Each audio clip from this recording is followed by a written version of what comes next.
Olá e seja bem-vindo ao Paulo Figueiredo Show. Nós estamos ouvindo há meses e meses sobre uma delação de Daniel Vorcaro. A primeira versão foi rejeitada e a segunda parece que vai ser também. Mas qual será o plano de Daniel Vorcaro sem delação premiada? O que vai acontecer? Será que esse caso vai virar pizza? Qual é a aposta do sistema para lidar com o Vorcaro? A gente vai tratar disso no programa de hoje. E vamos, já que estamos tratando de Vorcaro, vamos tratar também sobre a Intercept, falando sobre dinheiro de Vorcaro para o filme Dark Horse. Será? Será? Bom, segundo o Rodrigo em Constantinho, sim, e todo mundo já sabia. Vamos tratar sobre isso hoje. E vamos, claro, falar sobre a organização que o Intercept tanto ama, por isso que o Mafinha chama eles agora de PCcept. Eu adorei, eu incorporei esse apelido, já que vocês sabem que eu gosto de apelido. Vamos falar sobre o PCC e o Comando Vermelho, que estão dando um choque nas empresas brasileiras, nos bancos brasileiros, e muita gente parece desesperada, menos os americanos, que aumentaram a quantidade de recursos contra o narcotráfico no nosso hemisfério, incluindo o Brasil. E a gente vai falar sobre isso também. Claro, sempre com muito humor, descontração, divertimento. Então, eu peço a você que está me assistindo que faça o que você tem feito desde sempre. O programa tem tido uma audiência espetacular. Nós estamos aqui retomamos os bons momentos de audiência graças a você que tem clicado no like. É um gesto singelo, né? Às vezes você perde um segundo, vai lá e clica no like, que eu sempre esqueço de fazer, então por isso que eu estou lembrando vocês. Você clica lá no like e isso faz com que o vídeo chegue a mais pessoas. Claro, os grandes heróis são aqueles que apertam o botão do repost e no X passam a retransmitir o programa, são aqueles que mandam o programa nos seus grupos, né? Todos vocês participam de vários grupos, então não custa nada, pega ali a setinha, joga ali maroto, com quem não quer nada, olha aqui, porque eu mandei o Paulo Figueiredo do Show, sempre tem uns que assistem o programa, graças a isso, manda para os amigos e manda para os inimigos, afinal, esse é o Paulo Figueiredo do Show. Figueiredo.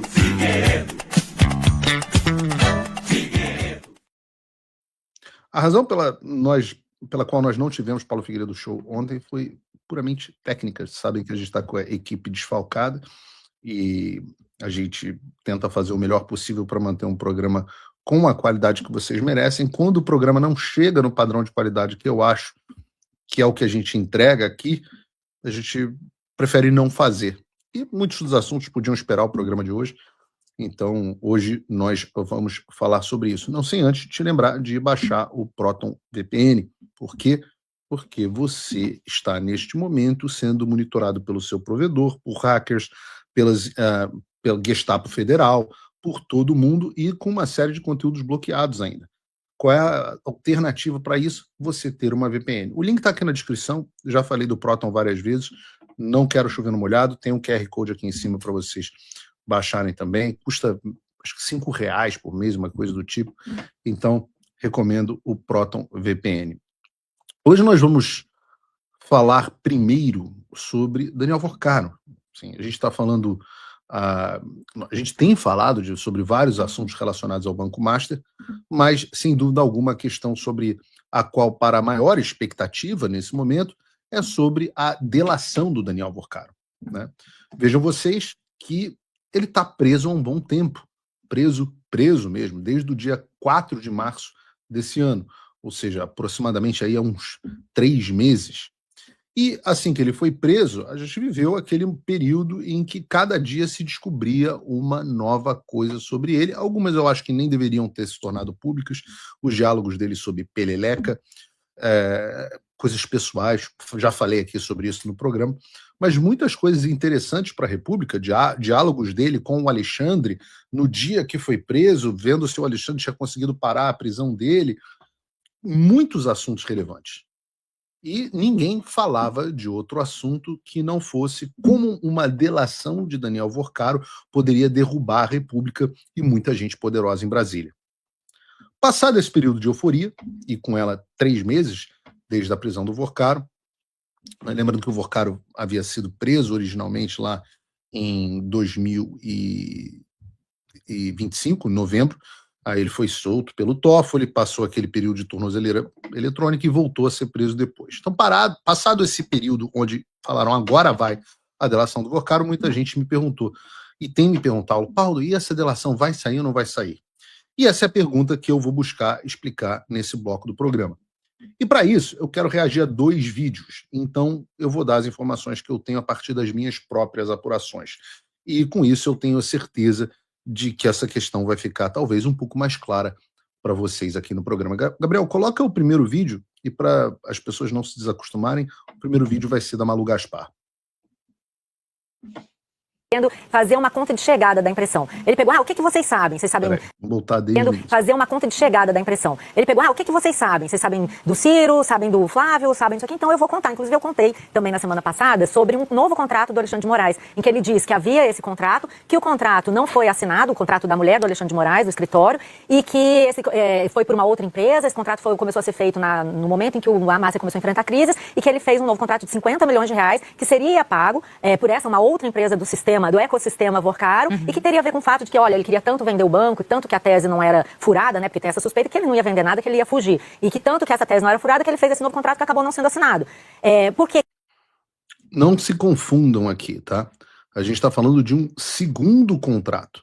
Existia um primeiro contrato do Master com a Viviane Bastos de Moraes, que nunca teve prestação de serviço, de 129 milhões de reais, mas não satisfeito, até porque o Master, no final das contas, entrou em intervenção, e aquele negócio, se você para de pagar o arrego do tráfico, você sabe o que acontece. Então, ele pegou uma outra empresa do ecossistema dele e fez um outro contrato sem prestação de serviço de 50 milhões de reais, totalizando aí, nos 2 contratos, 180 milhões de reais. Então a gente sempre ficou falando que o Alexandre de Moraes recebeu pelo menos 130 milhões de reais de propina. Hoje a gente sabe que, ou pelo menos um contrato de 130 milhões de reais de propina, hoje a gente sabe que talvez esse número seja 180. Outra forma de você ver isso é que, na verdade, 50 milhões era justamente o que faltava pagar. Então você não pode combinar uma coisa com o Alexandre de Moraes e não cumprir. Ele pode fazer isso com você, ele faz isso o tempo inteiro, mas se você fizer isso com ele, dá ruim. Então, ele fez um outro contrato de 50 milhões de reais com a mulher do Alexandre, que acabou nunca sendo assinado. Que ele fez essa versão, não é porque ele quis, é porque ele soube que foi apreendido esse material numa das operações que foram feitas sobre o banco, nos celulares dele e tal. Então ele fica tentando encontrar o ponto em que ele vai chegar junto, é conta de chegada da PF e da PGR, sabe? E isso não dá, porque ele não sabe o que eles têm, né? Ele pode até ter acesso ao próprio celular e tal, mas nessa altura as coisas já foram evoluindo, você já teve a operação sobre o Daniel Monteiro, que é um personagem central no sistema de pagamentos que o Vorcaro montou. Então é uma tarefa completamente impossível, que só se justifica por isso que você está falando, pelo fato de que ele certamente está esperando que alguém venha socorrê-lo, né? Uma pessoa que está presa do jeito que ele ficou presa, que tem o pai preso, que tem o sobrinho, o primo preso, todos os bens bloqueados, mesmo ele tendo bens fora, tá difícil para ele movimentar.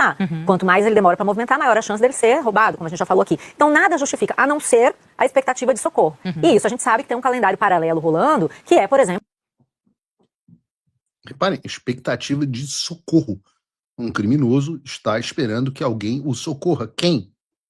O calendário que vai discutir a prisão preventiva do Henrique Vorcaro, que é o pai dele, e vamos lembrar, não está preso por outra coisa senão montar uma milícia de pessoas que estariam perseguindo adversários ou quem quer que seja que não agradasse a eles. O Vorcaro encomendou ali que se quebrasse o dente de um jornalista. E ser o cara do caixa, ou seja, tinha subordinação a esse pai dele de uma coisa gravíssima, de máfia. Quando ele precisou esconder o dinheiro, logo depois da operação, ele mandou 2 bilhões de reais para a empresa do pai. Então não é uma pessoa que está, coitada, sendo vitimada, mais uma vez, né? Eu acho que é muito curioso que, diante de tudo isso, o Daniel Vorcaro ainda esteja na PF. É bom que ele tenha um prazo, porque senão fica muito confortável. Não, gente, então apresentei essa versão, vocês não gostaram, eu vou fazer outra. E assim vai indo, vai né? Vai fazendo não contento e vai ganhando tempo. É assim que rodam essas negociações intermináveis, né? E acho que nesse caso, o interesse em delatar, ele tem que ser explícito, ele tem que ficar, você tem interesse em delatar, então você tem que contar além, é simplesmente isso. E o curioso também, Camila, só para dar um bastidor, que eu acho que o Valdo também tem, assim que essa proposta foi apresentada, advogados, pessoas próximas do Vorcaro diziam, olha, não, agora vai, porque ele reformulou, ele ampliou, ele aprofundou.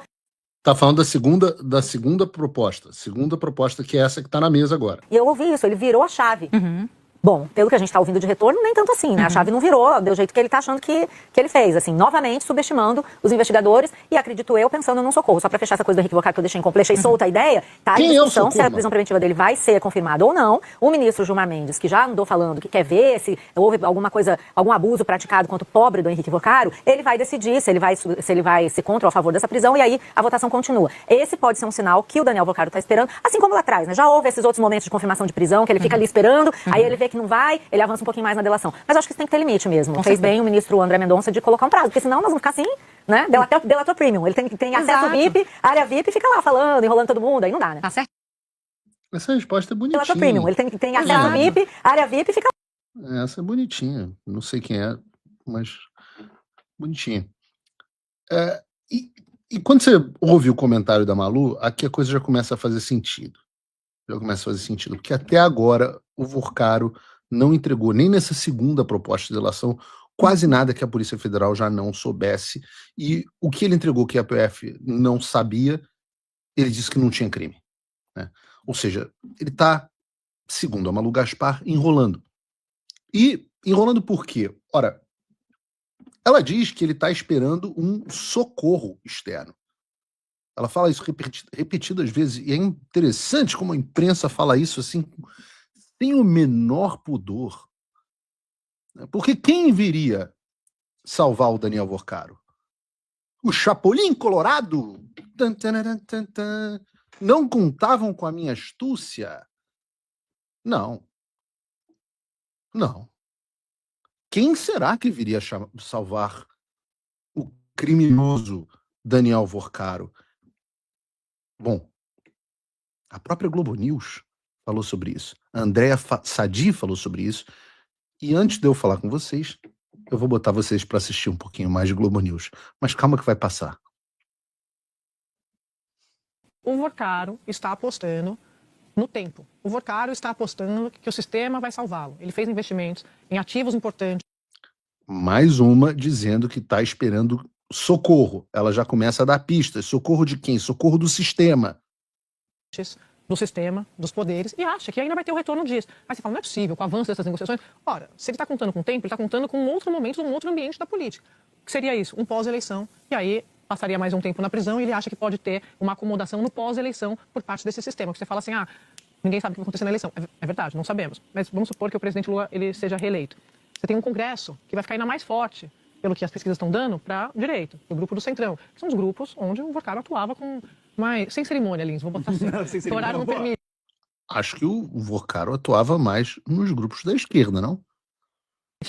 O Centrão também. Mas mais intimidade. Então, apostaria nessas conexões. Aí você fala assim, mas isso aí é um terreno... Bom, mas até aqui... O que mais que a gente pode imaginar de uma pessoa que está presa, que já sabe o que... O próprio celular é uma delação premiada. E está na segunda negociação e ainda assim, na visão de investigadores, não avança. Então, que esse seria o cenário agora, desde sempre, na verdade, mas que agora está ficando ainda mais claro para investigadores que estão envolvidos com essa apuração. Então... O que eu tenho para dizer para vocês é o seguinte. Esse comentário bate parcialmente com as informações que eu tenho apurado. Eu não tenho as mesmas fontes da Sadi e da Malu Gaspar, mas a gente tem os nossos contatinhos, né? A gente sempre tem. De fato, Daniel Vocaro está fazendo uma conta de chegada e segurando a delação, e evitando entregar aquele que todo mundo sabe que está metido até o fim, que é o Alexandre de Moraes. E a razão dele é muito objetiva. As pessoas, o sistema a qual a Andréa Sadi se refere, as pessoas a qual a Malu Gaspar se refere, de quem o Vocaro está esperando um socorro, são ninguém mais, ninguém menos que Alexandre de Moraes e Gilmar Mendes, que têm mandado, segundo a minha apuração, recados pesados para Vocaro para segurar as pontas e aguentar firme, porque essa crise, segundo eles, vai passar. É exatamente por isso que o Vocaro não está entregando quem que ele tem que entregar. É por isso que a tão esperada delação, que pode derrubar a República, não passou até agora de informações desencontradas. E aí você entra em um impasse, porque ao mesmo tempo em que isso acontece, e o Vorcaro entregue migalhas à Polícia Federal, o André Mendonça não é idiota e não vai aceitar uma delação que não tenha o Alexandre, que é o principal e mais poderoso beneficiário desse esquema. Não existe delação premiada de Daniel Vorcaro sem explicar a relação com a Viviane de Moraes, sem explicar os encontros com o Alexandre de Moraes. Não existe. Não existe como explicar a intervenção do Alexandre de Moraes junto ao Banco Central, junto ao BRB. É impossível.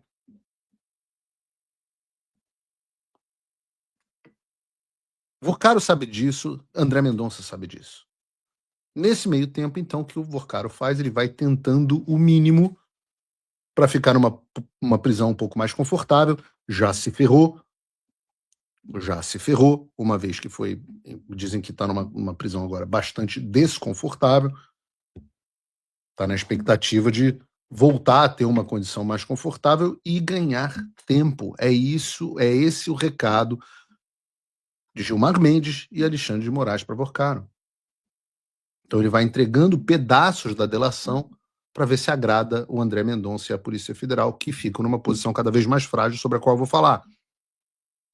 Ontem, por exemplo, o Igor Gadelha publicou no Metrópolis que a nova delação do Vorcaro mudou, e já cita, por exemplo, o Antônio Rueda, o presidente da União Brasil.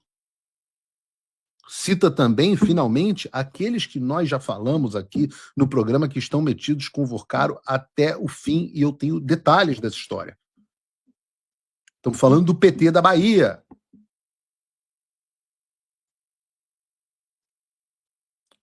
Ele começa a falar do PT da Bahia. Nós já falamos aqui no programa, o PT da Bahia é onde o escândalo do Master nasceu.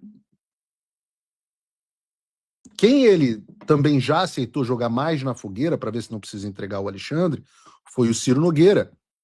O Estadão também trouxe uma reportagem sobre a nova delação e nela o Vorcaro mudou a versão apresentada pela primeira vez. Antes ele dizia que o Ciro Nogueira era um amigo e que bancou viagens e festas para ele por conta da amizade, sem esperar absolutamente nada em troca. Agora, porém, já estaria dizendo, segundo os jornais, segundo o Estadão, que se tratava mesmo de propina para a defesa dos seus interesses. A emenda Master do Ciro Nogueira. Mas, Paulo, isso aí não é prova de que se o Vorcaro entregar tudo, ele vai continuar preso e eventualmente vai delatar o Alexandre? De fato, à primeira vista, talvez haja até quem pense que esse impasse prejudica o Vorcaro, porque o cara tá lá preso, em péssimas condições, e com o passar do tempo, a situação, o desespero vai aumentando, e a situação faria com que ele decidisse falar, como ele estaria fazendo agora com o Rueda, com o Ciro e com o PT da Bahia.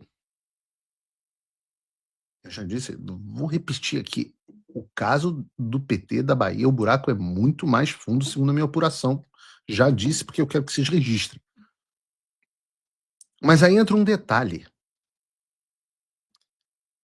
Quem está correndo contra o tempo, ou pelo menos deveria, não é o Vorcaro, mas sim o André Mendonça e a ala da Polícia Federal que quer ver esse caso apurado. Isso porque o Vorcaro está preso preventivamente. Preventivamente. E a prisão preventiva, segundo é pacífico nos tribunais, principalmente pós-Lava Jato, não pode ter caráter de prisão definitiva. Nesse sentido, nós não podemos nos esquecer que o Vorcaro, como eu disse, está preso há 3 meses sem que haja uma ação penal contra ele.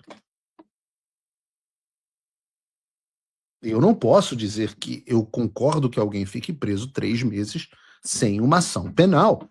Ora, se não há uma ação penal contra você, você sequer pode se defender. Você vai se defender contra o quê? De quê?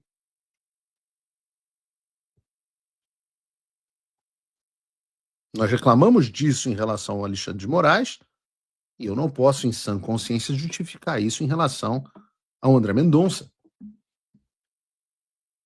E, óbvio, só existe garantismo na esquerda para bandido, traficante, corrupto e por aí vai.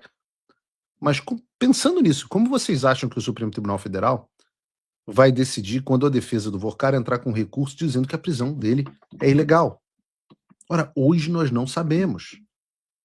Parece que nós temos um Fux, aliás, viva o Fux, e um Mendonça convictos na necessidade da manutenção da prisão, não sabemos por quanto tempo, mas restam na segunda turma o próprio Gilmar Mendes e Dias Toffoli, obviamente enrolados. O fiel da balança seria, então, Cássio Nunes, que, segundo muitos dizem, também está complicado em algum grau com o Vorcaro e não parece muito convicto em relação a esse caso. Então não seria impossível pensar, portanto, que em algum momento vão soltar o cara e aí esquece a delação. Nos bastidores, a Polícia Federal já estaria avaliando rejeitar essa nova delação do Vorcaro ainda sem o Alexandre. E a Veja reportou que eles estão esperando só um parecer da PGR para anunciar a decisão oficialmente. Concorrentemente, o Metrópolis trouxe uma apuração com o seguinte título: ala da PF vê risco de desgaste se a PGR aceitar a delação de Vorcaro. Segundo eles, como a delação de Vorcaro não traz nada de novo que seja relevante, o avanço das investigações poderiam revelar informações que Vorcaro não passou à PF, e assim a validade da delação seria questionada por conta da omissão. Na reportagem, eles dizem também que o André Mendonça dificilmente homologaria uma delação construída apenas pela PF ou pela PGR. Ou a delação é constituída por todos os membros da investigação, ou ela vai morrer na praia. E é nesse caso e nesse caos que o Vorcaro está colocando as esperanças dele de ser resgatado e sair da prisão pela porta da frente. Ora, está tudo dominado. Lembre-se que quem comanda a PGR é um lacaio do Alexandre e do Gilmar Mendes, o Paulo Gonet, o apóstata. E é exatamente assim que os ministros se mantêm, vocês podem ver, bastante informados sobre o que está sendo dito sobre eles ou não dito sobre eles. Então, é uma corrida contra o tempo, é uma corrida contra o socorro do sistema. E é sobre isso que nós estamos falando aqui hoje. É uma corrida contra o socorro, esse socorro que André Sadi e Amalu Gaspar dizem que Vorcaro espera do sistema. Leia-se Gilmar Mendes e Alexandre de Moraes, principalmente. E qual o antídoto contra isso? O que está faltando? O antídoto é óbvio. E aqui eu faço um apelo ao ministro André Mendonça, que às vezes assiste o Paulo Figueiredo Show. Ministro, o senhor precisa ter um pouco de coragem. E precisa começar a tornar públicos os fatos já sabidos da investigação. O público precisa saber. E eu não estou falando aqui de vazamentos para a imprensa, como fazia Sérgio Moro, como fazia Alexandre de Moraes. Eu estou falando aqui de retirar os sigilos de fatos da investigação que já foram levantados. Não há por que manter o sigilo de tudo, principalmente as coisas envolvendo Alexandre de Moraes. Principalmente envolvendo o PT da Bahia, o PT, o Lula. O povo tem o direito de saber. E uma vez que os fatos sejam públicos, ou eles estão na delação de Daniel Vorcaro, ou não existe delação de Daniel Vorcaro. E volto a dizer, o povo tem o direito de saber o que acontece no Brasil. Em relação a todos. Tem alguma coisa envolvendo algum dos Bolsonaro, a direita, etc., etc., torne público. Eu volto a dizer, não é certo que um ministro esconda informações do povo brasileiro. Eu entendo, é claro que isso despertaria a fúria dos seus colegas do tribunal. Eu entendo que Gilmar Mendes e Alexandre de Moraes, figuras poderosíssimas, entrariam num modo de fúria contra André Mendonça. E que você entrar numa briga dessa sem saber se você pode vencer é muito arriscado. E é por isso que eu digo que é necessário ter coragem.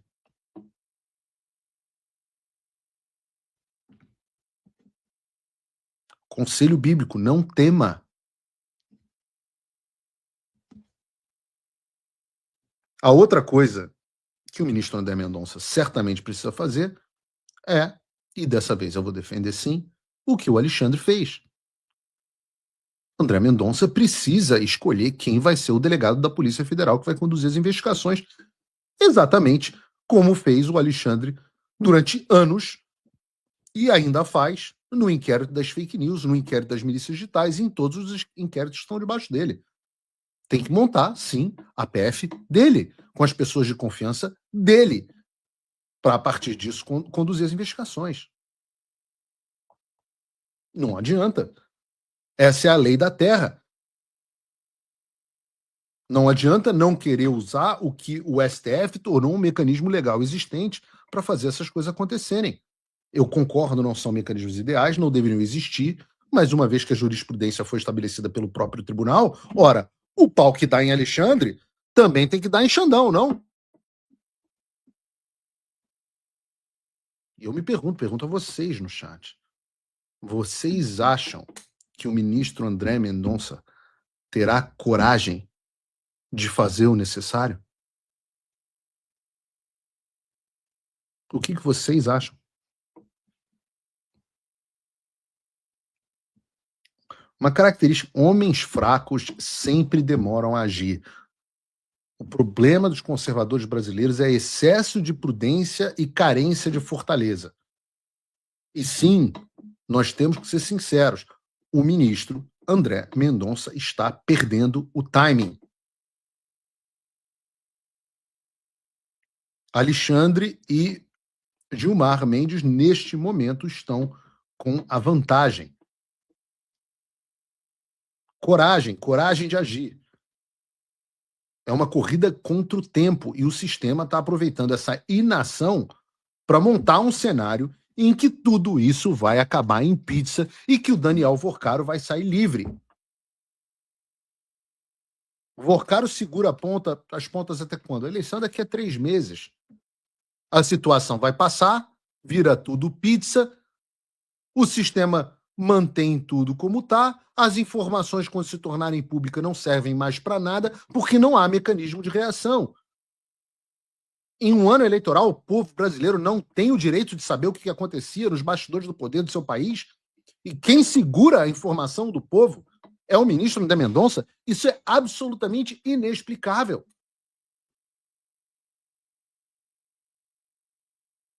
O Vorcaro está fazendo um hedge. Aliás, ele sabe fazer isso muito bem, né? Hedge é uma estratégia do mercado para você diminuir o risco de perda. E é isso que o Daniel Vorcaro está fazendo. Enquanto não estiver claro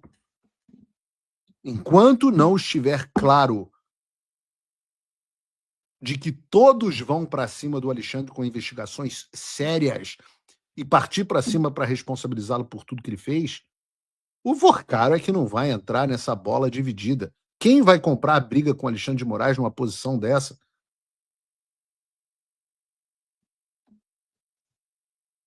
E é esse o estado no qual a gente se encontra. Todo mundo muito prudente. É muita prudência e pouca fortaleza. Veja, nós estamos em junho. Nesse momento já era para você saber sobre o Alexandre de Moraes. O que mais consta nos celulares do Vorcaro? Não estou falando de conversas sobre pelelecas. Estou falando de, aparentemente, por exemplo, este outro contrato com a Viviane de Moraes já tinha se tornado de conhecimento dos investigadores. E por que não do público? E como o Vorcaro já sabia que isso já teria se tornado de conhecimento dos investigadores? Como o Vorcaro está fazendo uma conta de chegada?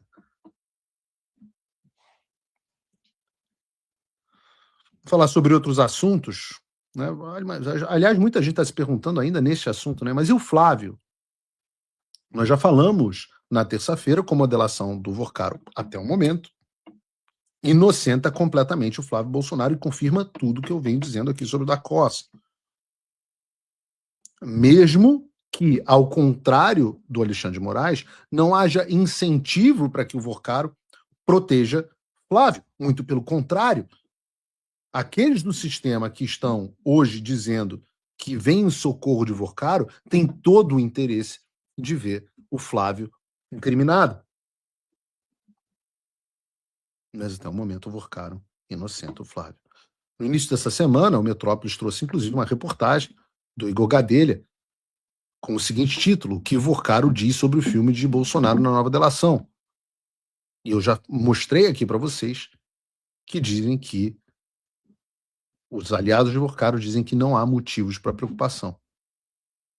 Isso porque, segundo eles, o banqueiro sustenta na delação que não teria havido irregularidades na negociação do patrocínio.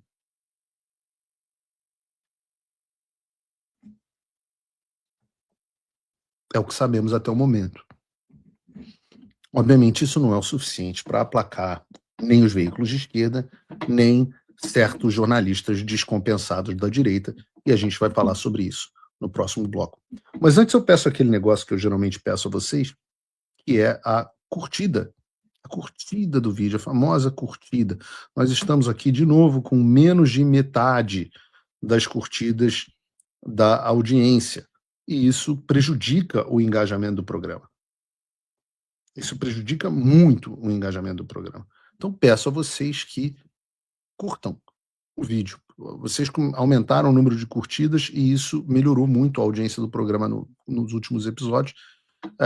Então, vamos lá e aproveite para a gente usar esse momento para considerar a possibilidade de me apoiar enquanto eu dou um recado e volto em 1 minuto. Vou falar sobre o Rodrigo Constantin, os comentários dele e a reportagem do PCcept sobre o Dark Horse.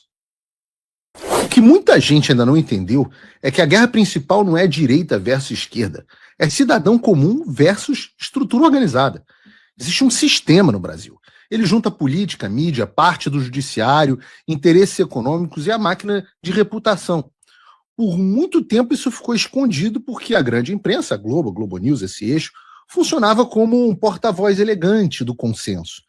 Eles não te representam, eles te conduzem. E aí vem o ponto central. Se você acha que o conteúdo é de graça, que você está aceitando receber esse tipo de conteúdo da Globo de forma gratuita, você está aceitando ser conduzido sem perceber. Não existe conteúdo gratuito. Sempre tem um pagador. Quando o pagador não é o público, é o sistema. E o sistema não financia informação. O sistema financia obediência. Por isso que o modelo por assinatura importa. Ele devolve o poder para o cidadão comum. A assinatura de apoiador com cupom fica por volta de $5 por mês, no caso do Paulo Figueiredo Show. Menos do que um lanche do McDonald's, dá 20 e poucos reais. Em troca, você entra numa camada de conteúdo exclusivo e ajuda a sustentar um jornalismo que não tem dono. Se você quer um nível acima, não só sustentar, mas também participar, existe o Patrono Gold. Além dos benefícios do apoiador, você entra num grupo exclusivo comigo no WhatsApp, tem meu e-mail pessoal para sugerir pautas e participa de uma reunião mensal estratégica. E para quem quer estar perto do centro de análise e assumir responsabilidade real, esse é o caminho. O QR Code está aqui na tela ou o link está na descrição. Não dá para só ficar vendo as coisas acontecerem. Faz a tua parte. O Comodoro Perry, não sei se vocês já ouviram falar do Comodoro Oliver Perry, que é um Comodoro famoso da Marinha dos Estados Unidos, revolucionou a Marinha Americana. Ele tem várias frases famosas e uma delas diz assim: nós encontramos o inimigo e somos nós. Essa contestação, apesar de ser triste, ela é relativamente comum no mundo da política. Muitas vezes o inimigo é alguém que deveria estar na mesma trincheira que a gente, mas que por alguma razão decidiu mirar os canhões contra os próprios aliados. Para que a gente entenda essa história, eu preciso primeiro falar sobre o outro lado, cujos canhões, aliás, sempre tiveram mirados para nós, e a gente espera que continuem mirados para nós, mas aí depois a gente chega no fogo amigo. Anteontem, o The Intercept, aquele mesmo veículo que apareceu em investigações da Polícia Federal como tendo recebido pagamentos do PCC, e que por isso a gente agora chama de PCcept, publicou um folheto de propaganda, de militância, com o seguinte título: O caminho do dinheiro, exclusivo. Planilha e comprovante bancário mostram como Vorcaro enviou dinheiro aos Estados Unidos para financiar Dark Horse, o filme do Bolsonaro. E aí você lê um título desse e você fica assustado. Você fala assim, puta, deve existir um plano super elaborado do Forcaro para financiar clandestinamente o Dark Horse. E aí você vai e lê a tal da reportagem e vê que não só ela não traz absolutamente nada de novo, como confirma tudo que a gente tem falado sobre o financiamento do filme. Eu sugiro que vocês mesmos vejam, porque o próprio PCCept mostra que a versão que a gente trouxe aqui no programa desde o início é absolutamente correta. O pessoal do Dark Horse entrou em contato com diversos investidores em potencial, pessoas com dinheiro, e foram atrás de recursos para o filme. Uma dessas pessoas foi o Daniel Vorcaro, que à época aparentemente era um dos banqueiros mais bem relacionados de Brasília. Investia em diversos veículos por todo o país. Globo, Supremo Tribunal Federal, Eventos, Luciano Huck, Metrópolis, Estadão, e por aí vai. O Vorcaro não quis colocar dinheiro no filme porque não queria se associar à família Bolsonaro. Mas apesar de ter se recusado a fazer isso, ele se disponibilizou a ajudar e encontrar pessoas que pudessem ajudar financeiramente. E o que a reportagem da Intercept traz como se fosse um fato novo é exatamente isso. Uma empresa, a Entre Investimento e Participações Limitada, sobre a qual o Vorcaro, indubitavelmente, tinha algum tipo de influência, essa empresa fez um investimento de cerca de 10 milhões de dólares no Dark Horse. Tudo absolutamente legal, sem caixa 2, registrado através de remessas feitas pelo Banco Central do Brasil. Mas então você deve estar se perguntando, ora, essa Entre é do Daniel Vorcaro? Daniel Vorcaro é sócio da Entre? Como Daniel Vorcaro manda na Entre? Ele é dono da Entre? Bom, uma empresa faz compliance, faz o Know Your Client. E como é que ela faz isso? Ela busca os documentos de constituição da empresa. Então, se você quer investir no meu fundo, eu faço um trabalho de Know Your Client e vou ver, ora, essa empresa é idônea, ela existe? Alguma das pessoas desta empresa que administram, seus administradores, seus sócios, estas pessoas têm algo que as desabone? Bom, eu fui atrás dos documentos dessa entreparticipação direto na fonte primária, na Junta Comercial de São Paulo, para ter certeza que eu estava buscando as informações corretas. E, para surpresa de um total de 0 pessoas, a resposta para essa pergunta é não, não há nada de Daniel Vorcaro. Daniel Vorcaro não é e nunca foi dono ou sócio da Entre. Se você não entendeu, o que eu estou dizendo é o seguinte: a empresa que investiu no filme do Bolsonaro não é do Vorcaro, não tem o Vorcaro como sócio, como administrador ou qualquer um dos seus familiares. Na sociedade tem esse cara que eu não conheço, Antônio Carlos Freixo Júnior, e a Cactus Assessoria e Serviços Limitados. Agora então, se o Vorcaro não faz parte da empresa que investiu no Dark Horse, como é que o folheto de propaganda PCCept afirma que descobriu o caminho do dinheiro e como o Vorcaro enviou o dinheiro aos Estados Unidos para financiar o Dark Horse? Eu vou te responder. A resposta é muito simples. E nós falamos sobre isso no programa de terça-feira. O objetivo dessas pessoas não é e nem nunca foi fazer jornalismo. O interesse é fazer o wrap-up smear, a difamação circular, da qual eu falei no programa de anteontem, plantando matérias que eles sabem que não são verdadeiras e títulos que eles sabem que são sensacionalistas para atingir o objetivo principal, que é de difamação do Flávio Bolsonaro. Essa história com a mídia dizendo que o Vorcaro tinha pago, começou com a mídia dizendo que o Vorcaro tinha pago 130 milhões de reais. Depois passou para 61 milhões de reais. Aí a versão deles mudou, eles começaram a falar que, na verdade, o Banco Master tinha feito um negócio de 2,3 milhões de reais com a Entre, e a Entre, que financiou vários outros projetos, também financiou o filme. Agora, o que estão dizendo é que o Vorcaro usou a Entre para financiar o filme. Pode ser, nós não sabemos até hoje com certeza, e certamente seria impossível saber à época a forma e o tamanho da influência que Daniel Vorcaro teria sobre essa entry. Mas é correto afirmar e necessário repetir que Daniel Vorcaro ou nenhuma das suas empresas é um dos investidores do filme Dark Horse. E eu vou repetir isso. Daniel Vorcaro ou nenhuma de suas empresas é um dos investidores do filme Dark Horse. Não há uma vírgula de imprecisão nisso que está sendo dito.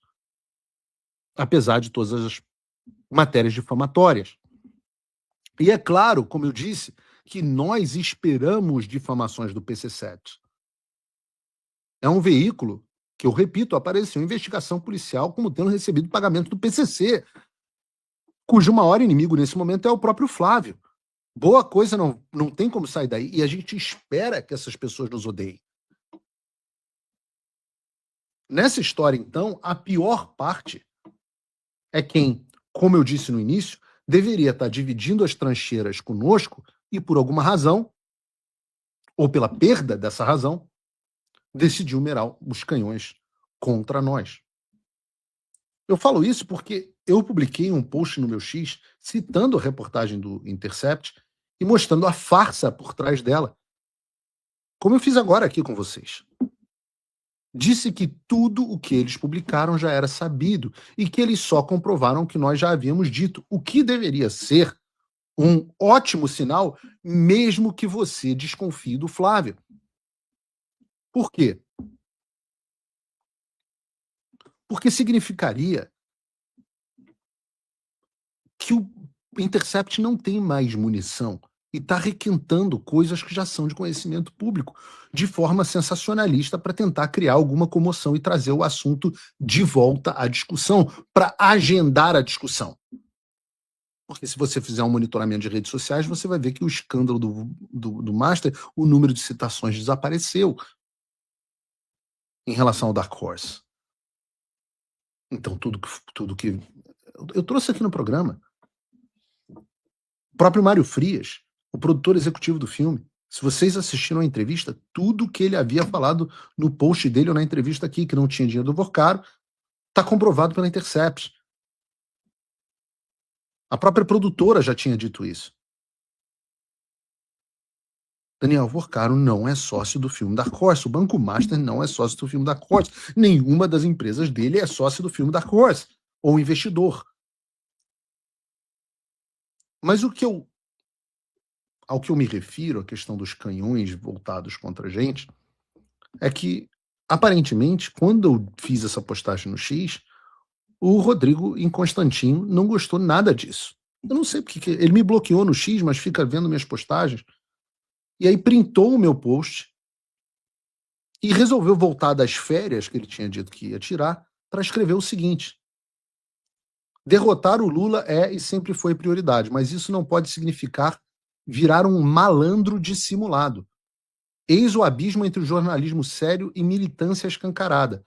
Fingir que não houve dinheiro do Vorcaro depois de tudo que já sabe é tratar o público como idiota. E eu realmente não sei por que o Inconstantinho voltou das férias dele já pensando em mim. E também não sei por que ele está partindo para uma ofensa, me chamando de malandro, dissimulado, de militante, de não ser jornalista sério, militante escancarado. Não sei. A cada dia é uma nova ofensa gratuita de alguém que já foi meu amigo e de quem eu já fui defensor. Ou melhor, eu fui amigo dele, eu acho que ele não foi meu amigo. Que há uma diferença. E tudo bem, vida que segue, não tem aqui nenhuma vitimização. Até porque ele daqui a pouco para, né? Ele já teve a visão do Espírito Santo de madrugada, quando ele não conseguia nem dormir, pensando nas tretas no Twitter. E aí tinha dito que o Espírito Santo tinha aparecido e ele tinha decidido parar. Já teve toque de amigos e familiares de que ele estava fora de si. Mas, no final de contas, ele acaba voltando de novo, né, a esse comportamento irracional. Aí depois disso que ia sair de férias, que já tinha feito a parte dele. E eu não sei porque eu estou bloqueado, mas dizem que ele teve umas boas semanas, falou, postando, voltando à razão, aí descompensou de novo, aparentemente, e voltou a um surto, metralhando o X de postagem contra mim, contra o o Eduardo em um quadro claramente maníaco, né? Por isso que ele ganhou o apelido de Inconstantinho. Eu gostava de Rodrigo Constantini, do Olavo de Carvalho, mas hoje Rodrigo Inconstantinho é mais preciso. E essas coisas devem ter razão espiritual, né? Então, eu volto a dizer, o melhor fazer é orar pela pessoa. Tem razão espiritual para isso. Quando eu lembro, eu faço. Vocês também devem fazer, devem orar. E, em vez de xingá-lo de volta, eu vou explicar por que eu estou trazendo o ponto do Rodrigo em Constantinho para discussão. Porque eu acho que as coisas precisam ser conversadas, as coisas precisam ser discutidas.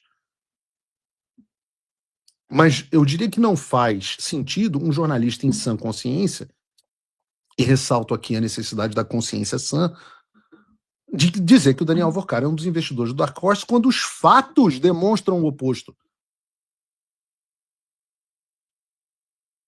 Por que o Rodrigo Constantino está repercutindo a difamação do PCCept ao publicar uma reportagem que, no final das contas, só nos deu razão, em vez de analisar os fatos? Não sei.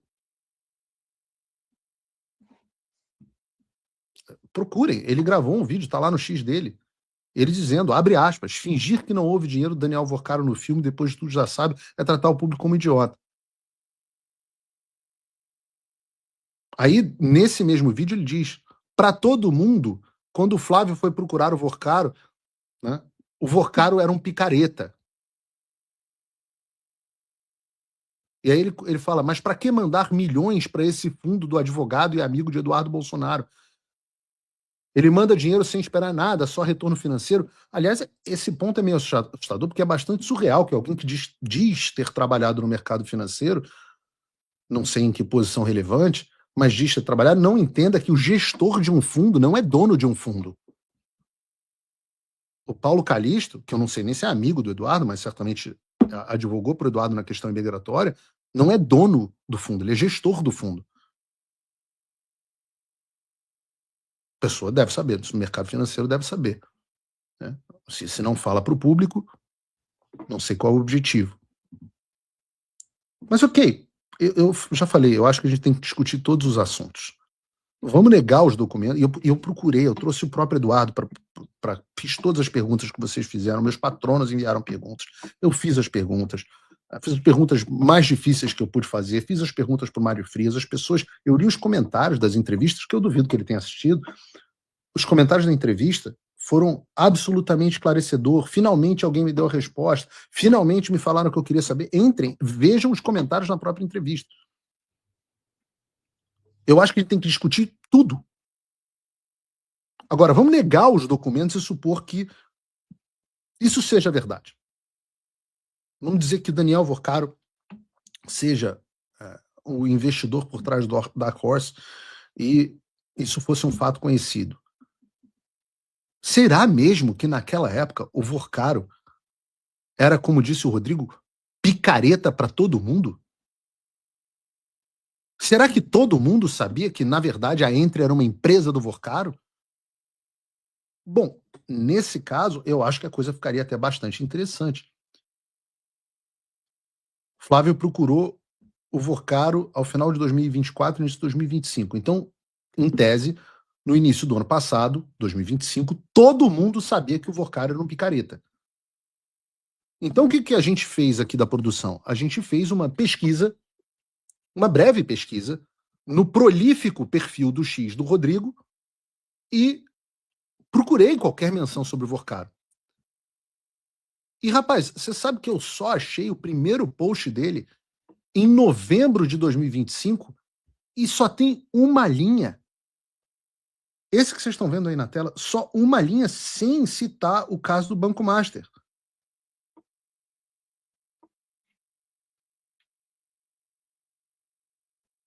Ora, se o Inconstantinho, se o que ele está dizendo é verdade, então nunca, em um minuto da sua vida de comentarista sobre todos os assuntos do mundo, que ele comenta sobre tudo do mundo, já fez, eu levantei quantos? 58 mil posts no X. Realmente, o Grok fez o levantamento, 58 mil posts no X. E o primeiro sobre o Vorcaro foi depois da prisão dele com uma linha. no mês da sua prisão? Mas eu fico pensando, se todo mundo sabia que o Vorcaro era um picareta, eu não sabia. Todo mundo sabia, por que esse grande guerreiro nunca o denunciou, nunca o mencionou, estava tentando protegê-lo? Eu tenho certeza que não.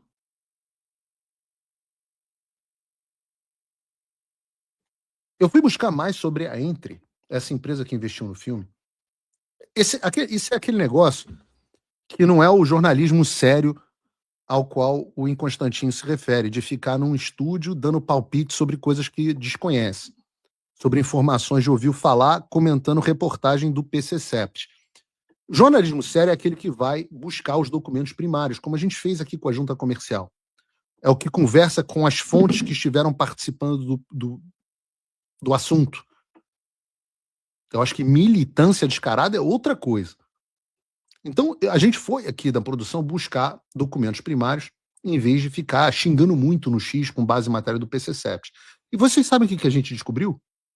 Que a Entre, essa empresa que investiu em vários negócios, inclusive no Dark Horse, investiu em empresas conhecidas como até são donos da Isto É.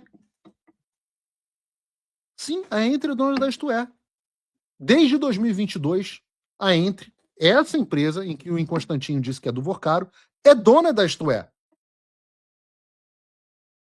E vocês sabem quem, em 2024, estava se gabando de ter trabalhado na Isto É?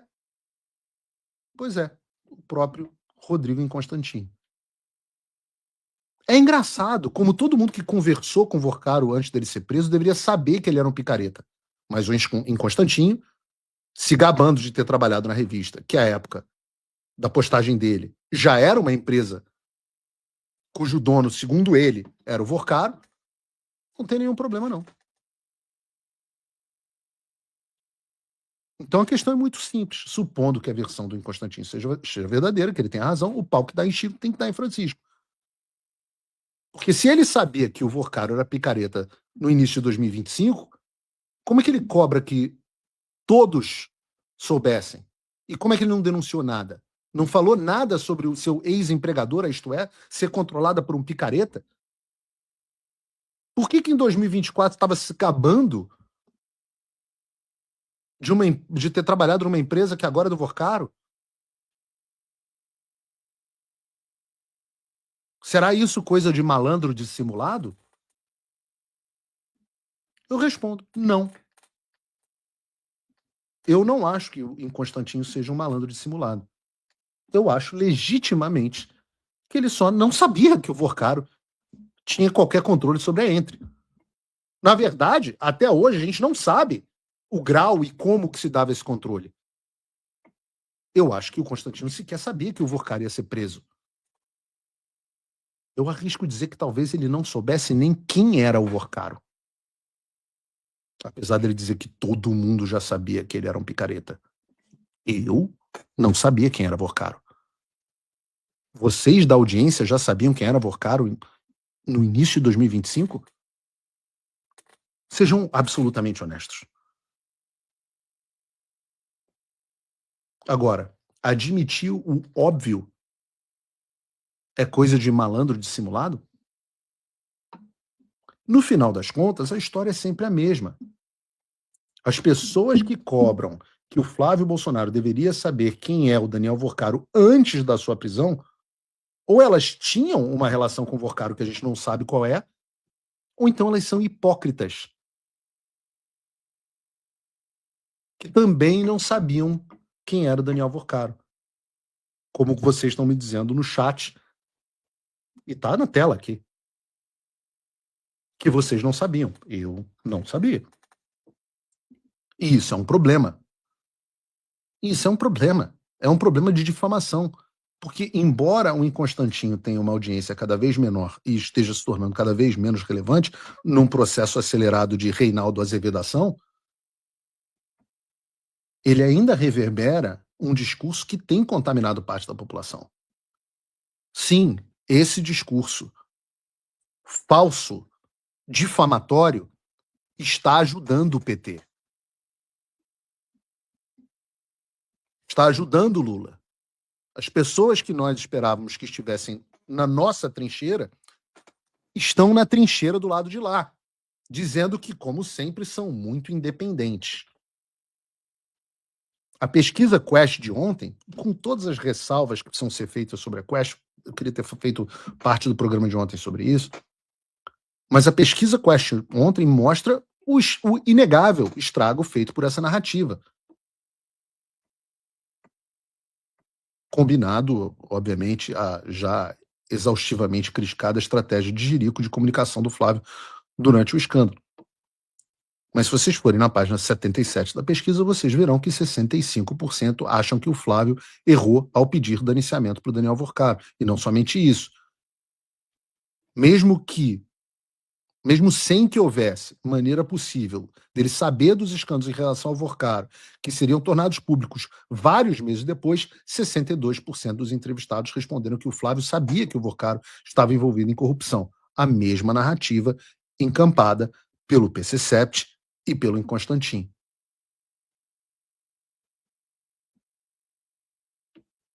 Eu não sei como reagir a isso. Vou deixar que vocês, o público, reajam. E eu vou seguir com a pauta. Já que a gente está falando da ligação do Intercept com o PCC, no próximo bloco eu vou falar com vocês sobre essas organizações criminosas e os efeitos que a gente está vendo da designação deles como terroristas, enquanto gente dá palpite, tem pessoas que estão trabalhando pelo bem do Brasil. Eu volto com vocês logo depois desse break. Mas antes, lembro mais uma vez que a sua curtida faz com que o vídeo chegue a mais pessoas. Então, lembre da curtida e, quem sabe, pense na possibilidade de usar esse break para se tornar meu apoiador ou meu patrono. Volto em um minuto. Deixa eu te explicar de forma simples e sem enrolação, porque eu sei que muita gente fica na dúvida. Existem 2 níveis de assinatura. 2 formas de você me apoiar. O primeiro é o apoiador comum. Com um cupom na descrição, custa em torno de $5 por mês, dá menos do que o lanche do McDonald's, eu sempre digo. Você entra e ganha acesso a uma quantidade grande de análise e conteúdo exclusivo. É o nível de quem quer sustentar um modelo novo, jornalismo financiado pelo público e não pelo sistema. Mas tem o segundo nível, que é o Patrono Gold. Ele inclui tudo do apoiador, só que adiciona o que realmente muda o jogo. Você tem proximidade e participação. Você entra num grupo exclusivo no WhatsApp, comigo e com os outros patronos. Você tem o meu e-mail pessoal para sugerir pautas, participa de uma reunião mensal comigo e a quantia é uma quantia baixa, uma quantia módica para isso. $49 por mês ou $499 por ano. E por que eu separo assim? Porque não existe conteúdo gratuito. Se o público não paga, alguém paga. Quando alguém paga, esse alguém vira dono do ambiente. O que eu estou construindo aqui é o contrário, um espaço sustentado por múltiplos cidadãos comuns. Isso é o melhor antídoto contra a máquina do sistema. Para assinar é fácil. QR Code na tela ou link na descrição. Você escolhe o nível, que é Patrono Gold ou que é apoiador. Mas escolha conscientemente, porque ficar só assistindo enquanto o sistema trabalha é exatamente o que eles querem. E você pode mudar isso agora, não deixa para depois, não.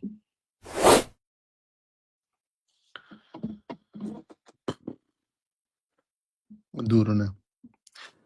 Apesar desse esforço hercúleo da mídia, do PT e dos aliados dele em usar o caso do Master para fazer esse wrap-up smear e prejudicar o Flávio, que em algum grau foi bem sucedido, um dos assuntos que tem de fato dominado a discussão na internet de forma consistente é a designação do PCC e do Comando Vermelho como organizações terroristas pelo governo Trump, justamente após a intervenção que nós fizemos com o Flávio Bolsonaro no assunto.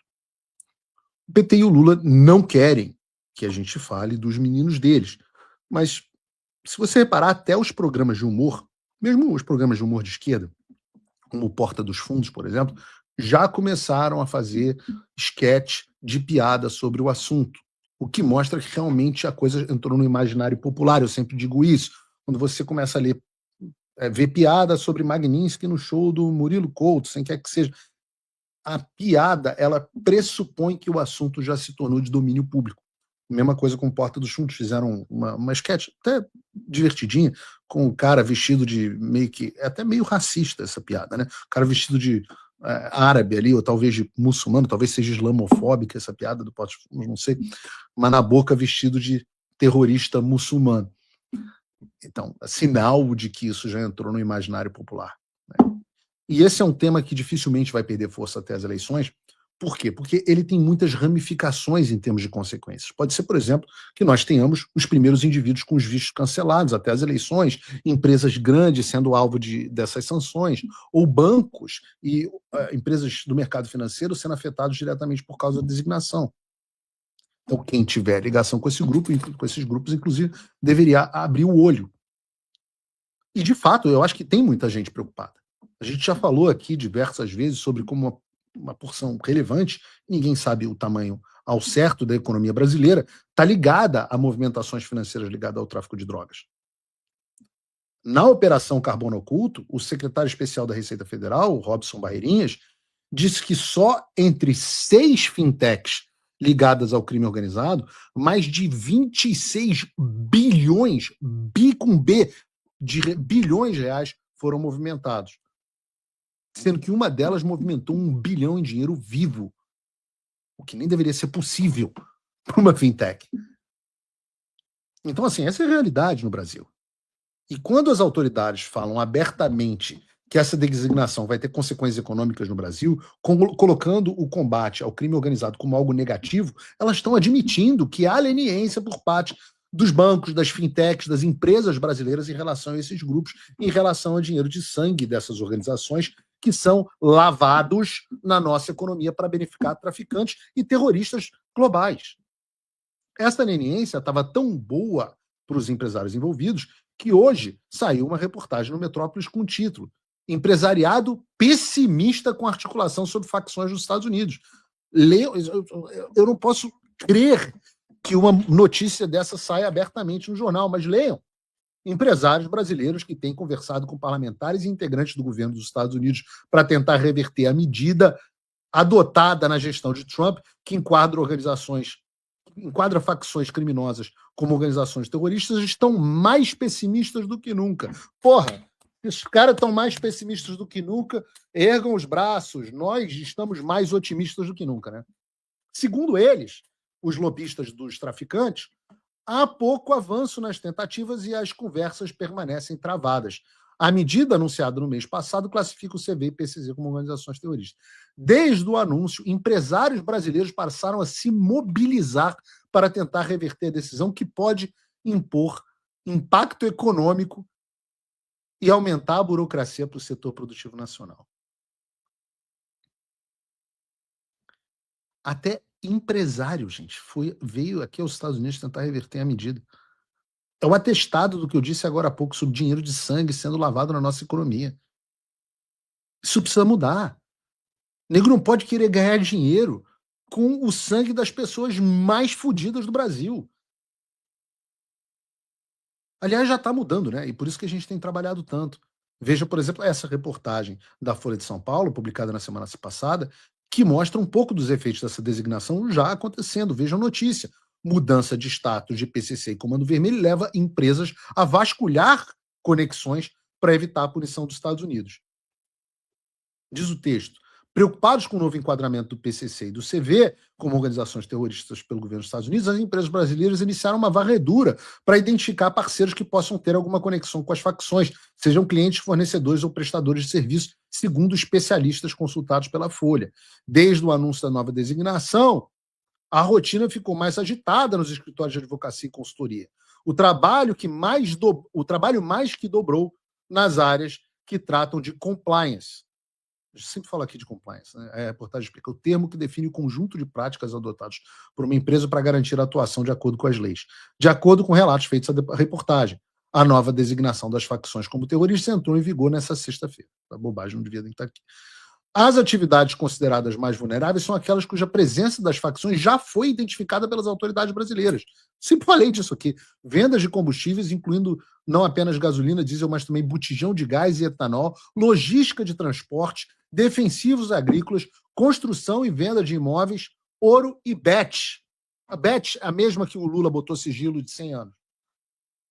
Na linha de frente está o setor financeiro, cuja cadeira inteira é suscetível a escrutínio. Bancos, corretoras, gestoras, instituições de pagamentos, distribuidoras de títulos e valores imobiliários, incluindo grandes conglomerados e fintechs. Como o dinheiro de pessoas e empresas passa pelo sistema financeiro, ele é considerado o melhor caminho para chegar a suspeito, explica Lúcia Hauptmann, CEO e fundadora da Prada Assessoria, escritório de investimento que produziu um relatório sobre o impacto das medidas no setor financeiro. Muitas empresas do setor imobiliário, por exemplo, venderam apartamento para membros do PCC e, por serem nacionais, não seriam alcançados pelos Estados Unidos, mas elas têm contas em bancos com conexões americanas. Vejam os comentários. A coisa toda é ruim porque é unilateral, mas era inevitável se a gente tivesse feito a lição de casa. Tivemos operações como o carbono oculto, diz Haltner. Agora o Trump pode criar uma salada misturando segurança nacional, comércio exterior, geopolítica, interesses econômicos, terras raras e apoio à direita no Brasil. Veja que coisa, né? Você não poder vender o seu apartamento, sua construtora, vendendo apartamento para traficantes do PCC, que coisa horrorosa, que triste. O Trump é muito malvado. As pessoas estão descontroladas. As pessoas assumiram no Brasil que é normal o dinheiro do crime. Por que essas empresas só passaram a se preocupar agora? Contribuir para lavar dinheiro do PCC e do CV não era algo ruim até ontem, mas quando começa a mexer no bolso deles, agora é. Antes ninguém estava nem aí para a origem dos recursos, fazendo vista grossa. Agora está todo mundo preocupado. Eu falei que eu vim para infernizar a vida de vocês. A gente veio para fuder a porra toda. É só esse o objetivo. Vejam, eu vou sugerir uma ideia esdrúxula aqui. Eu sei que talvez nunca antes tenha sido tentado. Eu sei que vai parecer difícil, mas que tal? Estou com um brainstorm aqui. Que tal não fazer negócios com empresas que você sabe que são de criminosos? De traficantes, de pessoas que matam, de pessoas que oprimem pessoas que sustentam toda a sorte de crime. Que tal? Essa ideia assim meio esdrúxula. Você pode vender para todas as outras pessoas. Pode vender até para o Alexandre de Moraes. Pode vender para todas as pessoas. Mas que tal evitar aquela empresa daquele cara que vende gás no Rio das Pedras? Sei lá. Que tal dizer não para o cara que está te trazendo dinheiro vivo e que é dono de postos de gasolina na periferia de São Paulo? Não sei. Talvez não valha a pena. Talvez não valha a pena a fintech ter um cara que opera 1 bilhão em dinheiro vivo. Talvez, sei lá, não vale a pena ter conta bancária do MC Pose do Rodo, sei lá, ou do MC Ryan. Não sei, são ideias esdrúxulas aqui. Eu estou tentando fazer um trabalho, não sou consultor de negócio para vocês, mas não sei, a empresa que opera o GatoNet, será que vale, né?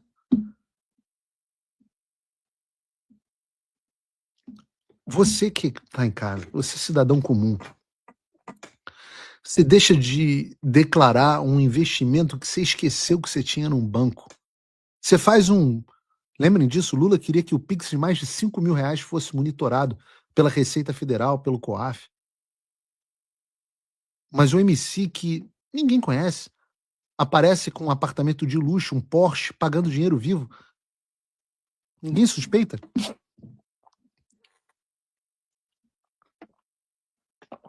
Ninguém sabe de nada.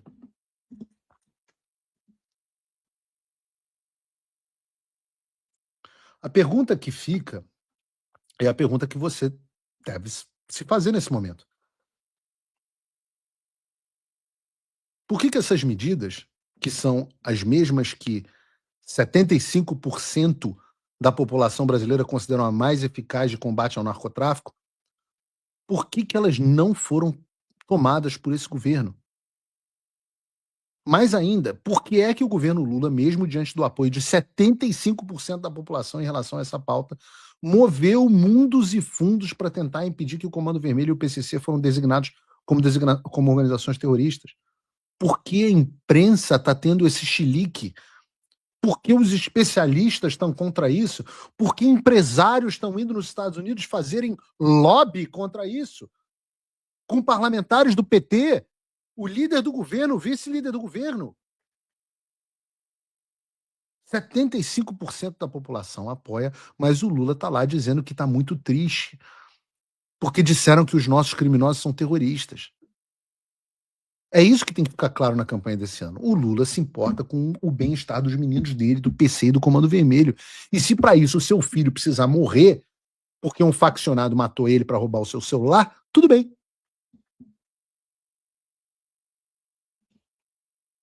Por isso é que nós vimos um bando de aliado do Lula vindo aqui aos Estados Unidos para tentar derrubar essa designação. E você vê que a designação está tendo os efeitos pretendidos quando eu falei aqui de imprensa, falei, obviamente, de setor financeiro, empresários, etc. Mas sempre falta um pedaço. Vejam, por exemplo, as ONGs. Vocês viram isso aqui? Vocês sabem que é a ONG Sou da Paz, né?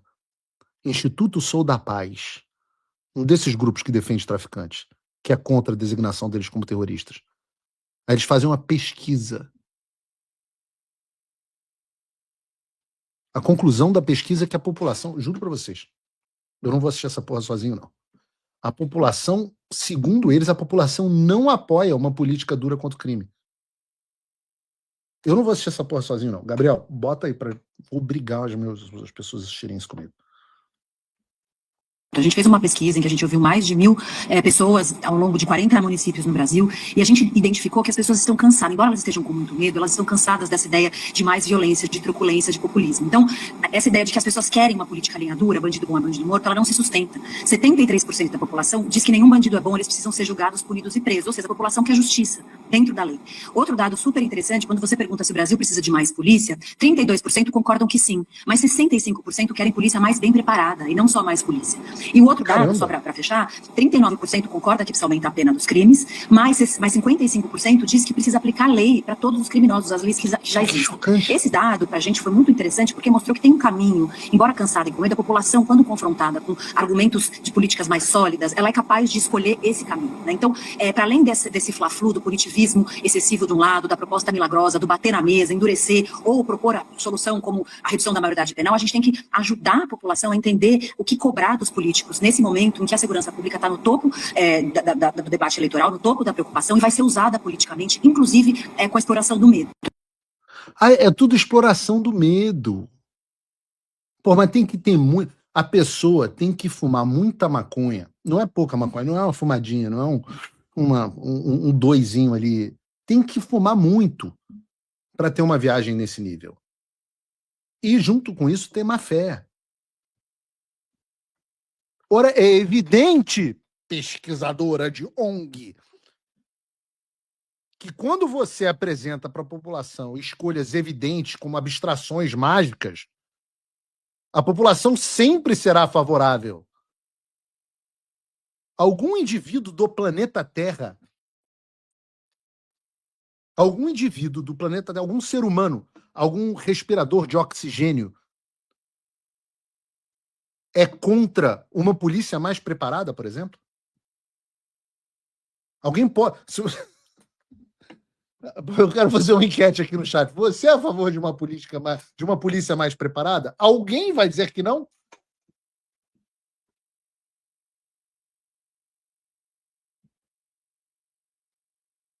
Eu não consigo entender. Não, olha, 60% da população brasileira é a favor de que se apliquem a lei para todos. Eu falo, jura? E os outros 40%? Não, os outros 40% não entenderam a sua pergunta. Porque 100% das pessoas são a favor de que a lei seja aplicada para todos. Isso é que esses caras chamam de pesquisa. Isso é uma ONG que recebe milhões e milhões de dinheiro, de reais. E a mulher vai para a Globo News como pesquisadora. Deixa eu fazer uma pergunta aqui à audiência. Vocês acham que os cientistas deveriam inventar alimentos deliciosos que não engordam e fazem bem? Alguém da audiência vai dizer, não, eu quero uma batata frita que mate você. Isso aqui é bom. É uma abstração genérica, é mágica. O valor estatístico de uma abstração genérica, dessa merda que vocês chamam de pesquisa, é zero. E tudo isso, esse embuste, essa fraude estatística, é para ir para a televisão tentar convencer de que a população não quer uma legislação mais dura, uma polícia, mais polícia, não quer vagabundo na prisão.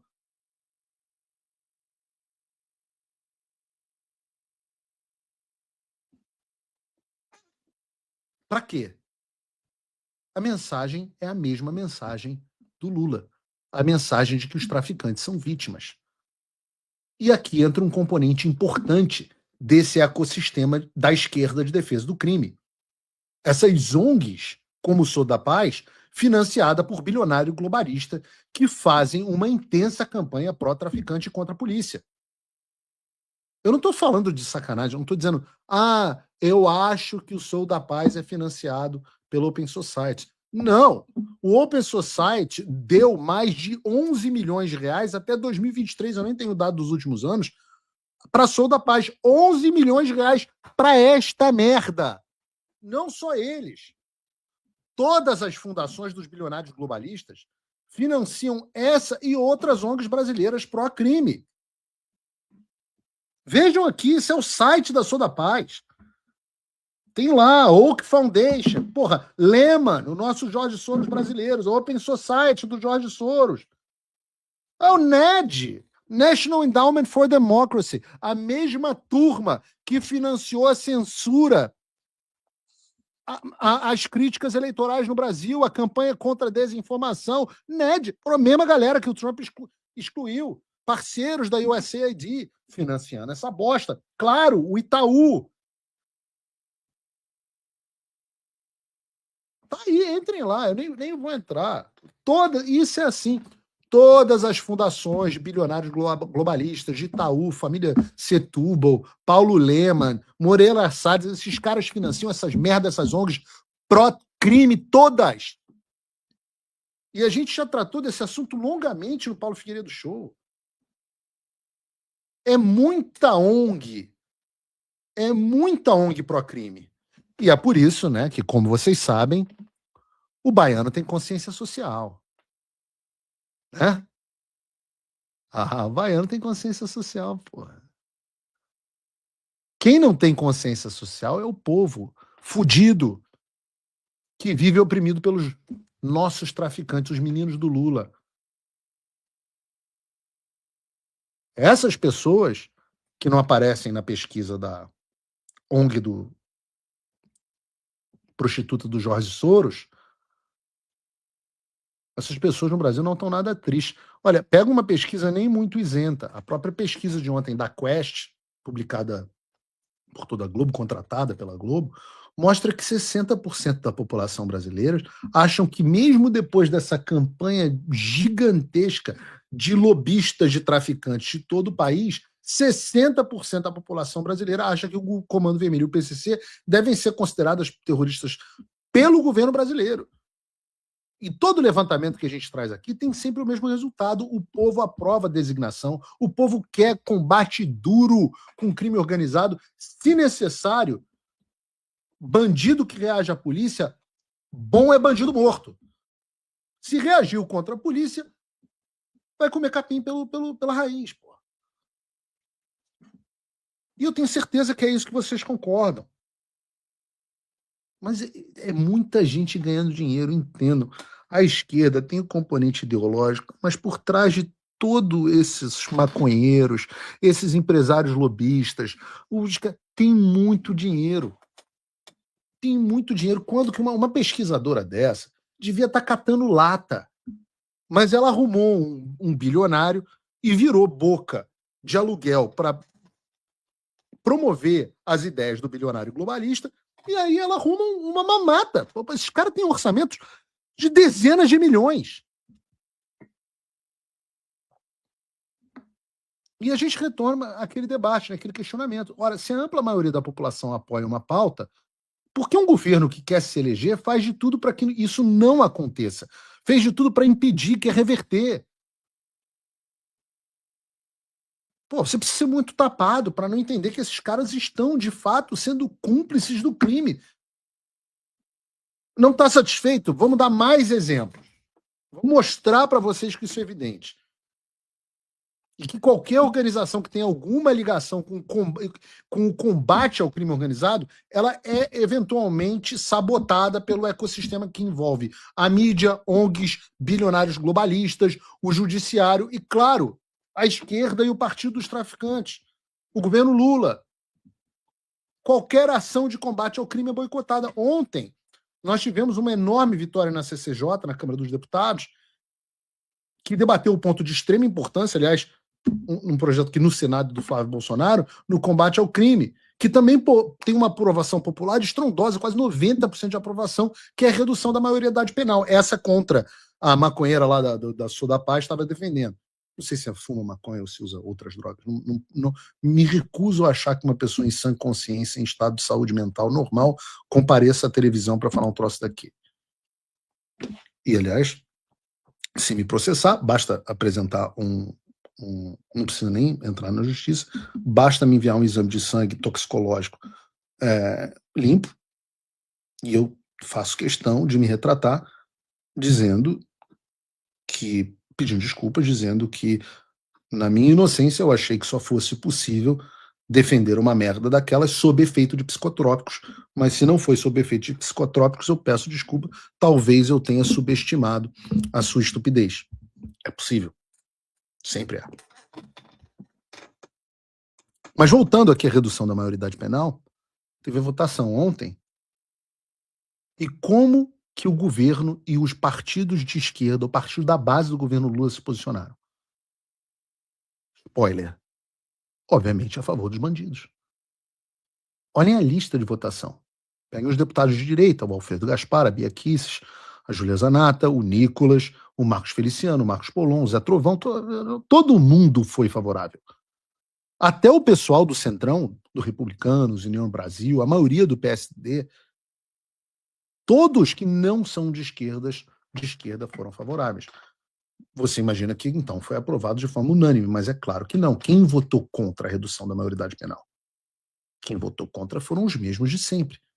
O PT, o PCdoB, o Rede, o PSOL, todos os partidos de esquerda sendo contra a pauta de combate ao crime organizado. É coincidência?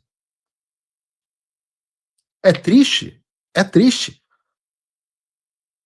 É triste chegar nos Estados Unidos e os caras olharem e falarem: pô, mas o seu governo vem aqui fazer lobby para traficante.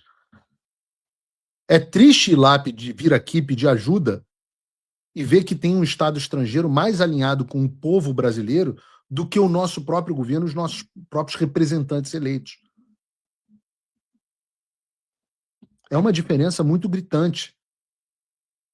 A gente não pode esperar muita coisa do Lula, mas é muito gritante. É gritante em todas as áreas do governo e com efeito até nas nossas Forças Armadas, que continuam, aliás, muito atentas e vigilantes ao seu dever constitucional de caiação de meio-fio, combate de mosquito, distribuição de cachorro-quente nas paradas de 7 de setembro, porque o que restou foi isso. Certamente defesa nacional não tem sido uma das atividades. Até porque, vejam o que o governo Lula fez no início dessa semana, segundo reportou a CNN. Governo corta a verba e exército suspende a ação na fronteira contra o crime. Reportagem da CNN. O contingenciamento de 4,3 bilhões para o orçamento da defesa desse ano levou o Exército Brasileiro a suspender operações em curso na fronteira do Brasil de monitoramento contra o crime organizado. Fontes que acompanhavam a operação relataram à CNN que dos 4,3 bilhões previstos, cerca de 1,5 eram destinados especificamente ao Exército, que vinha desenvolvendo operações na fronteira. Cara, é muito difícil para um petista negar a ligação do Lula com o crime organizado. Viralizou um corte meu no SBT falando aqui só algumas evidências. É cada vez mais difícil. Você vai mostrar essa notícia para o seu amigo petista, ele vai dizer o quê? Porque o coitado ficava dizendo que o argumento era que o governo não queria designação porque era para proteger a soberania. E agora está cortando. Eu pergunto para a moça do Sul da Paz: agora o governo Lula está cortando verba das Forças Armadas de combate ao crime organizado lá nas fronteiras, também para quê? Para defesa da soberania?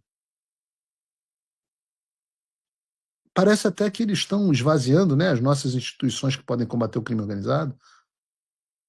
É muita sorte dos meninos do Comando Vermelho do PCC de terem um pai igual ao Lula, né? Por isso que eles tinham um diálogo cabuloso com o PT.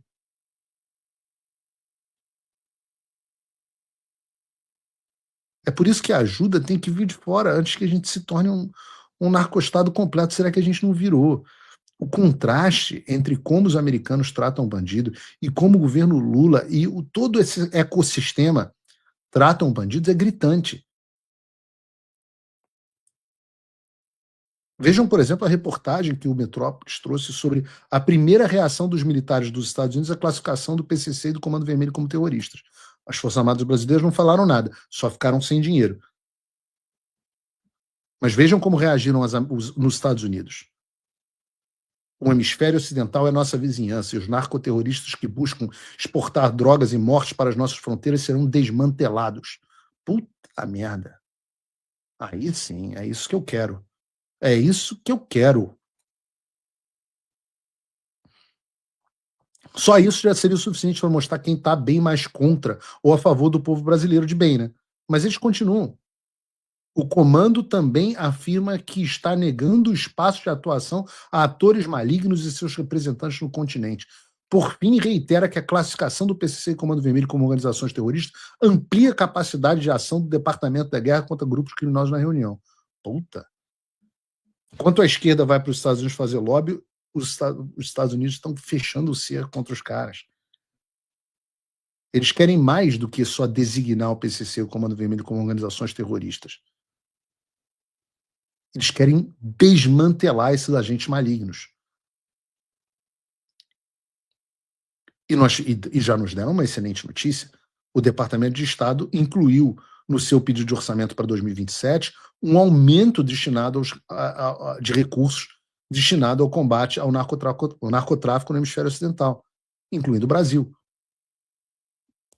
Leiam o documento, está aqui. Na América do Sul, o INL aproveitará uma oportunidade geral.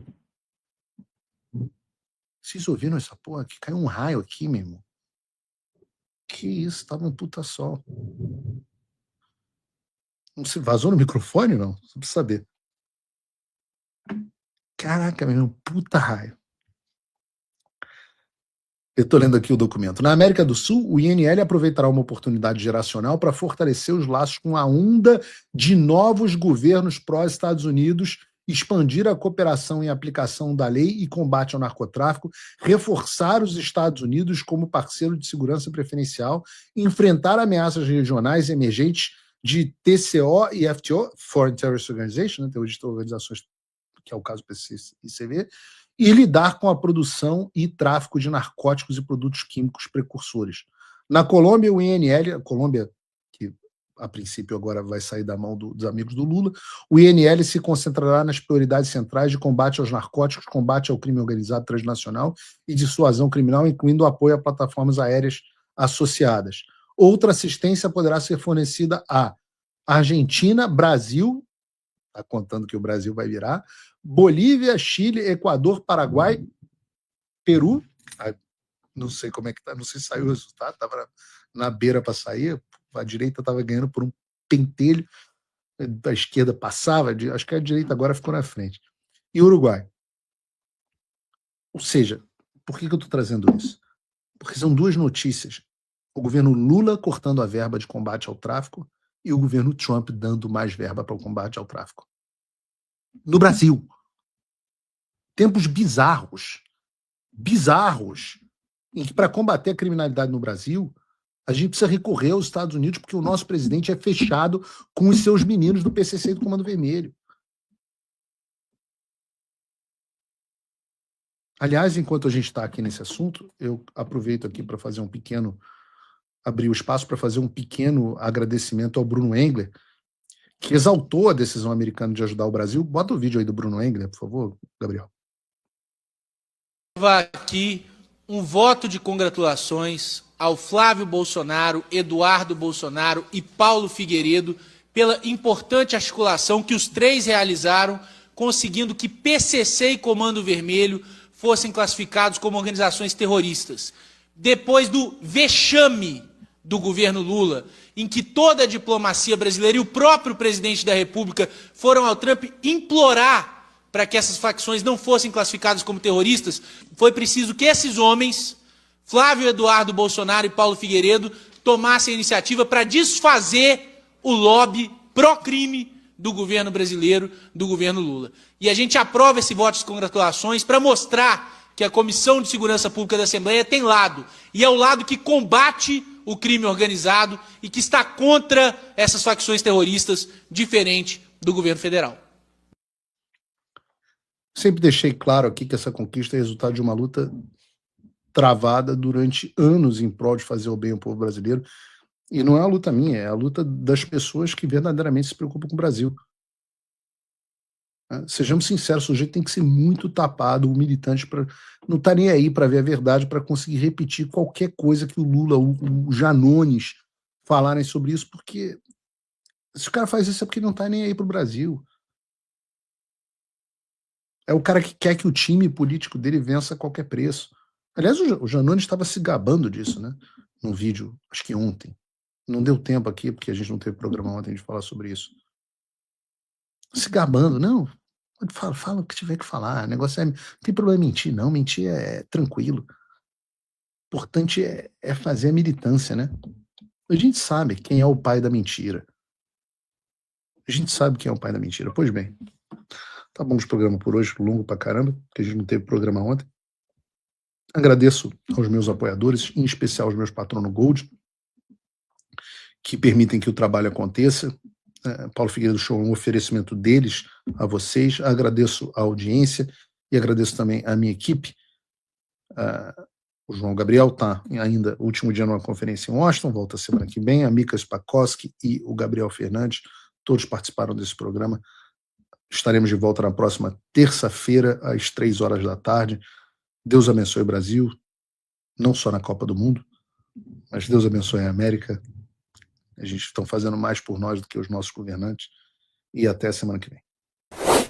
Deixa eu te explicar de forma simples e sem enrolação, porque eu sei que muita gente fica na dúvida. Existem 2 níveis de assinatura.